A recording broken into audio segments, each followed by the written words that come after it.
Yes. How do you manage to dive so deeply into so many different engineering challenges? Well, I studied physics, and I'd certainly strongly recommend physics as a good grounding to understand the nature of reality. I mean, physics is fundamentally just understanding how does the universe actually work. And then that's a good foundation for then a variety of engineering disciplines. And I think also the analytical principles, the sort of analytical constructs used in physics apply to basically anything. Physics developed all these ways of thinking, like first principles thinking, thinking about things in the limit of high and low. So many people ask, how does Elon Musk manage his life? And I know you've been asked that question a lot of times, and I heard a lot of interviews with you. But still, even I wonder all the time, how do you do this? Because Tesla in itself is a huge, complex operation with factories on all continents almost by now. Almost, yeah. But it's not your only company. You have SpaceX, which seems to be a huge success. You have your own space program. You're talking about mission to Mars. You have Neuralink connecting computers to brains. Neuralink's a small company. It's a small company? It's very small. You have the Boring Company building... Very small. Very small company. Yeah. You envisioned Hyperloop. It's not a company, but... Well, Boring Company can do the Hyperloop. Boring Company can do the Hyperloop? Yeah. I mean, a Hyperloop is essentially just a fast-moving electric car in a vacuum tube. Okay. Yeah. You have STARLINK bringing fast-speed internet to almost every square meter on Earth. STARLINK's going to be great. It's going to be great, but how? It's part of SpaceX. And it's part of SpaceX? Yes. How do you manage to dive so deeply into so many different engineering challenges? Well, I studied physics, and I'd certainly strongly recommend physics as a good grounding to understand the nature of reality. I mean, physics is fundamentally just understanding how does the universe actually work.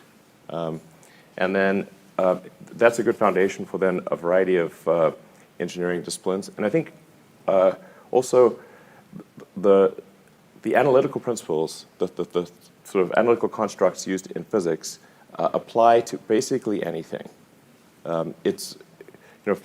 Physics developed all these ways of thinking, like first principles thinking, thinking about things in the limit of high and low, testing your hypothesis. It's the scientific principle, essentially.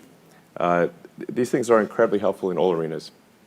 It's just most people tend to think by analogy or by comparison with something that already exists. And this is a sort of a mental shortcut that requires less brain strain, but it does not. It's hard to get fundamental insights unless you think about things from a first principle standpoint.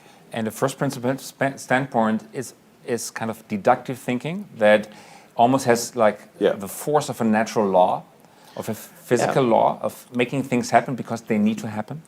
No, first principles thinking is just saying, okay, what are the most fundamental truths that we know about any given situation? Like the things that, at a very granular level, the sort of simplest building blocks that we're most convinced are true, and then you reason up from those fundamental axioms, and then it's just sort of cogent thinking would be another way to refer to it as.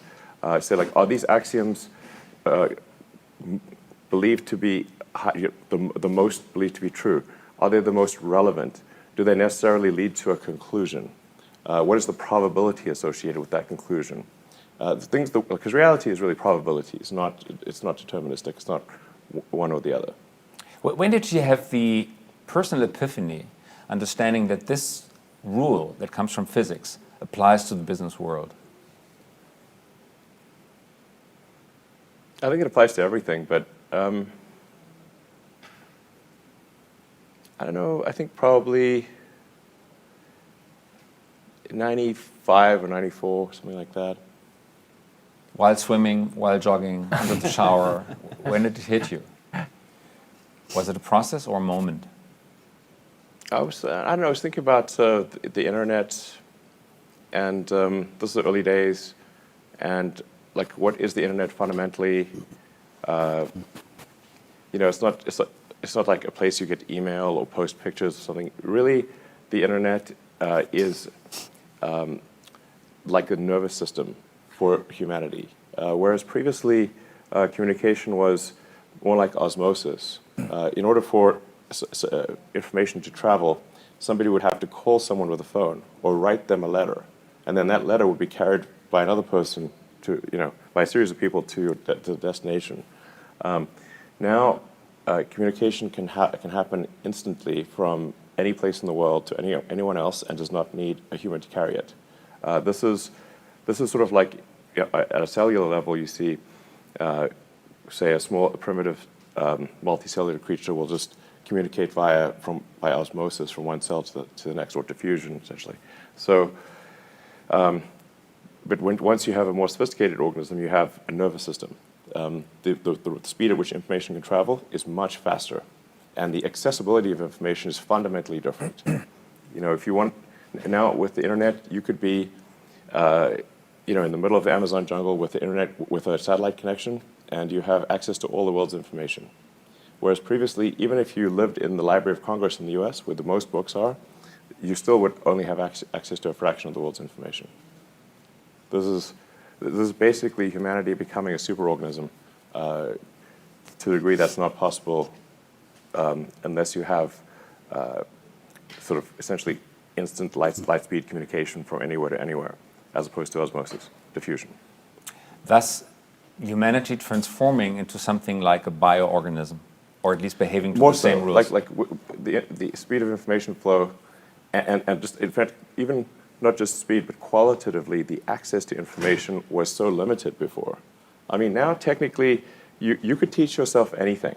Previously, say, universities had somewhat of a monopoly on higher education, but now MIT has all of their lectures online. You can buy all of the textbooks. You can do the tests online. You can learn anything you want. Almost, I'm not sure what you couldn't learn online. But you can learn right now online for free more than someone who did a doctorate could do before. Very impressive. This is just, yeah.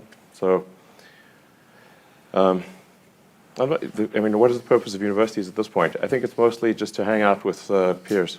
Okay. Have some fun and talk to friends. And hanging out with peers. This Not is for information.